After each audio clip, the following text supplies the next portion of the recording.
They Took My Soul From Me by Squidman Escape. January 10th, 2017. The voices have begun to shout at me. They're trying to make me stop because they are not like me. "No, your writing is bad," they say like vultures. "No one will like this. You're not a real person. You have to come with us and not write." But there are stories in my head that aren't really stories. They are worms, and they stop me from concentrating, and if I write them, or type them, they vanish because they were never there. If I do not do this, then they will continue to eat me until I no longer have a soul. I am a record player, and I used to try and pretend it was not my destiny to vomit out words. But look where that got me. Now I do not have a soul. I am not innocent. I tried to kill my mother when I was born. I scratched at her and did not evacuate her ailing body. She was suffocated by my form and its adamants. But she does not remember, or does not care to remember, because she is a kind woman. I do not know any other woman, so she is the kindest woman I know. The worms are going away silently, like flies rising in a single cloud from a mass of seaweed. Now they are flies.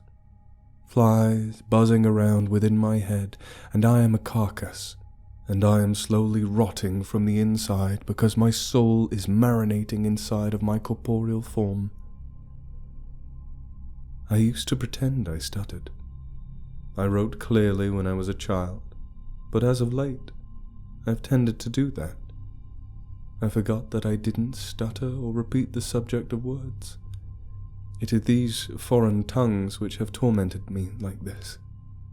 The ones that people have gave me and that I learned are the ones that I made for pleasure that now tear at my insides.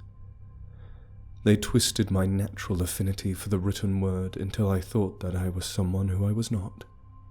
Now I am slowly beginning to let my heart out into the surroundings. I must be wary now. If I bring it back too quickly, I might get the bends. It could be whiplash or acid, but I call it the bends because of the factor of speed and the resulting imagery. This is stupid. Once someone told me that it was not right to walk around and smile at everyone, and so I stopped, because everything I do is strange and frightening, and it's better to do nothing. No, that is what these voices said. Or it is not. I don't remember. They have been my foil ever since I was a young and stupid little boy who did not understand that not everyone could be friends. If it were not for their harsh words of discouragement, I would not have been so driven. But then the world showed me its many nuances, and I could no longer fool myself into thinking that anything was evil. And then the voices started to eat my soul. Maybe I never had a soul, and was one of hell's spawn, sent to torture the people of a small and innocuous town. Once I thought so. I thought that I was the devil incarnate and could do nothing right, and everyone was very kind to me because they knew. Then, circa 4th grade, I became a narcissist and distracted myself from this conundrum at the very heart of my being. Now I am not a narcissist, and I don't know how to become a narcissist. Steve Jobs was very mean and narcissistic. He said bad things and did not lose faith in himself, even when he made stupid decisions like painting his delicate machinery. I can't do that anymore. I can't have faith in my decisions because I don't know where my soul is. I do whatever people tell me now. I am like a hollow shell of a person that cannot function alone. But I always stay alone. But now I am not alone. These voices cannot control that which was never theirs. When I was a narcissist, and I was snobby and full of myself, I made a story, and it was accepted into an elite band of stories. I did that twice. It was great fun, and I have not written ever since. As such, my writing is horrible, pretentious, and stunted, but at least it is mine. They will come tomorrow, and the next day, and the next, and they will slowly replace the worms that have fallen, until I will be afraid again. They will call me bad names where there are blank spaces, and pretend that every victory is as hollow and meaningless as the elite band of horrible stories. But I will not listen, because they cannot stop me. I will wholeheartedly embrace an accidental death, or the sound of the story shattering and clanging down into the blackness until it does not exist. They took my soul from me. No matter how hard they try, they cannot take my words. January 14th, 2017. I don't remember when it was that I stopped being able to stop having waking nightmares. Visions that drilled into my head and began to make me sick. These visions are momentary and disjointed, and I realized this so late that I wasted my only real idea. Why is it that all I can do is write the same story over and over again? The same story. The same one lonely character. The same path which has been set out in stone 1,000 times before all my machinations. My broken sense of story makes me sick, even as it fascinates me. I wish my ears had not hurt as I had written the fantasy. When I told it to a campfire a mile around, my ears began to hurt, and ever since, I felt the need to tread on eggshells around the whole world. But it is not their fault. The blame lies squarely on me. I wasted my only idea. Sometimes I try to remember. The whole wide world reminds me of the time in which I could live without the single solemn pillar of a boy who could do no wrong. He has entrenched his motif, this single story that split into the world, into my very soul. Who is he? He was the boy who killed the being. Not the boy who had fought his captors and was ever the victor for it. He was the boy who could have been, had I not been so careless. He was the boy who does not resemble his broken corpse in any way, shape, or form. This is not how I really think of myself. I will not believe that. I will not become the monster that I created from everything that amused me, and now embodies everything that frightens me. Stop, I tell myself. I cannot write like this, or else it will not sound even the littlest bit frightening. If I were to write about a little boy who won, then no one would care, and my mind would break and my bones would crack. There must be some reason that I can no longer write quite as well. It is because... No. It's because something much more sinister is afoot. There must be some reason for this aggravating nonsense that clouds my mind. It makes me dull and dim-witted. I can remember being clever and fleet of foot, laughing cruelly like a jackal as I recalled my own exploits. I have lost a little more than my compass, haven't I? I have lost far too much to even pretend to be who I could once easily fit into. I can hear the oblivion calling.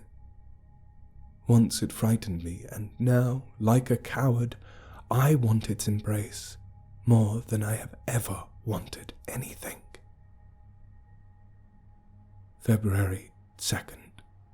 2017.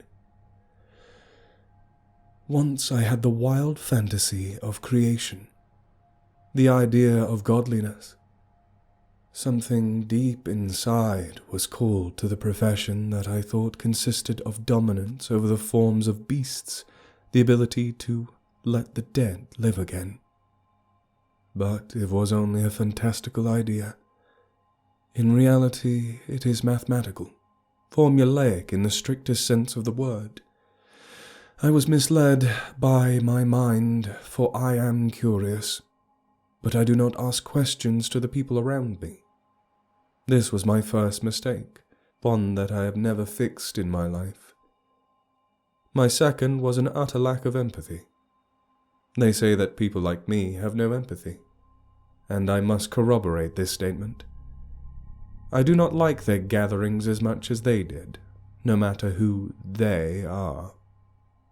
I began to split my own world into me and them. They wish for human beings, and do not see art in windows or their eyelids or their glasses. They do not lick their wounds or take food from trash bins. But I know that I should not do those kinds of things. It is wrong, for the only way to succeed is to empathize with people. One needs people to speak to them to figure out how they are special, after all. They mold people into non-people, and the human beings make personalities as they refuse their normalized shapes. But I know that the voices in my head will crowd out my thoughts. I've never liked to stand around and think, and maybe the reason for that is because if I don't think, they cannot attack me like they would like to. There are worms inside my brain. Maybe by not thinking, I think I will bind myself and kill my thoughts. In one fell swoop, my mind will become as blank and as lifeless as a newly minted pond. After all, one can control everything except the placement of life. I can always pretend that I am not haunted by my own thoughts by becoming, in my mind, one of the workers who must shed their individualities and become completely in control of their minds. But I can't really do that any more than I can control life. I am not tough enough to do anything. After all, even these words are mute. For the world may be kind to me, but that only means that I shall never know my own weakness. But that is not problematic, because it is emblematic of this gaping hole in my head from which no questions shall ever emerge.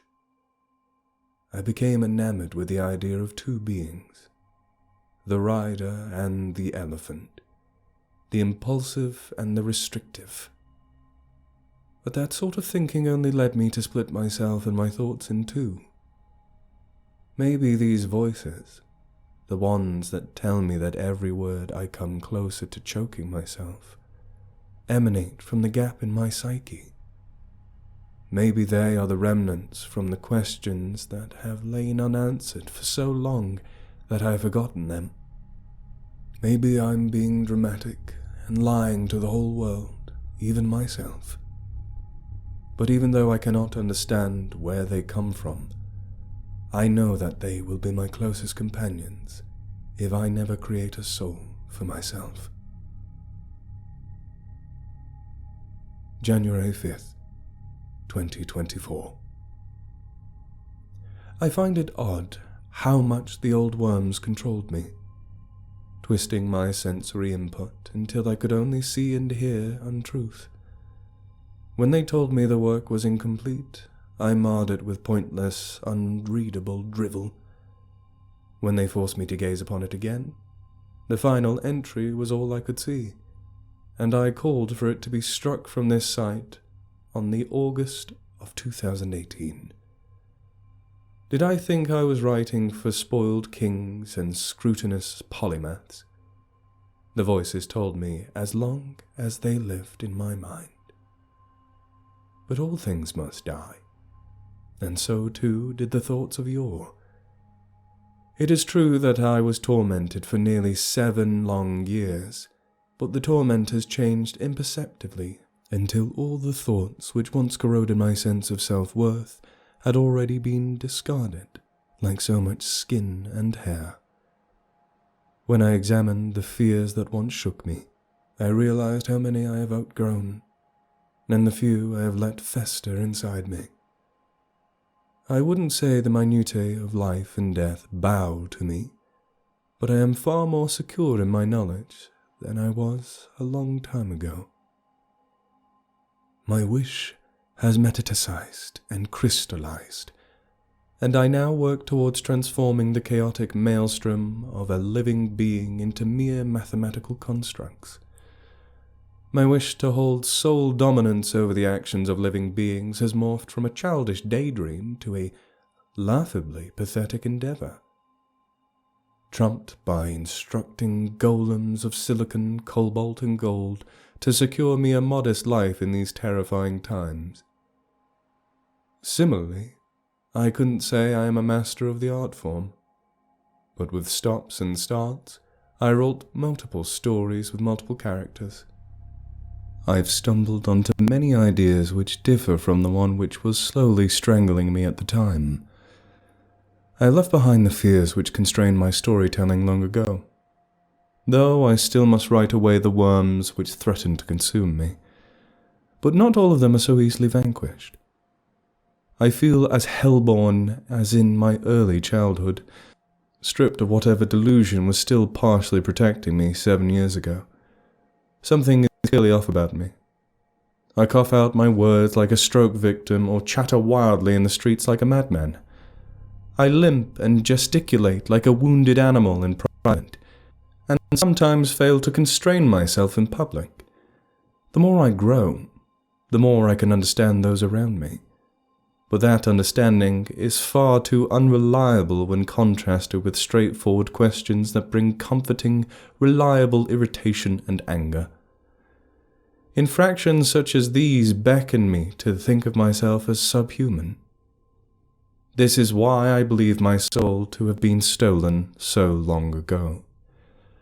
No amount of love or acceptance could hide the mismatch between my actions and the correct ones, or allow me to internalize the rules which others followed. I was left to jump on command and hope that someone would always be there to translate the inscrutable desires of others.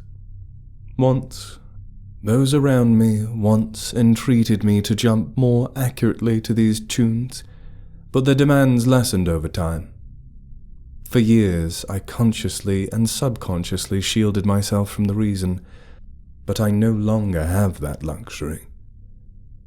Now I watch as those around me seem unable to communicate, and wonder whether the trap I saw around myself stretches further than I ever imagined. Perhaps they're imploring voices, the ones which spawned so many of the disembodied ones that tormented me, were merely their attempts to combat something they themselves couldn't fathom. If the bafflement I feel is one shared with those around me, unsettling implications emerge. Perhaps I will return here one day, cleansed of these visions. Perhaps all those who protect me are doomed to burn in the fires that lurk at the edges of my waking world. Perhaps their lesser incompetence does not constitute an infraction on the social order, and the looming threat will spare those who surround me, but end up taking more from me than just my soul.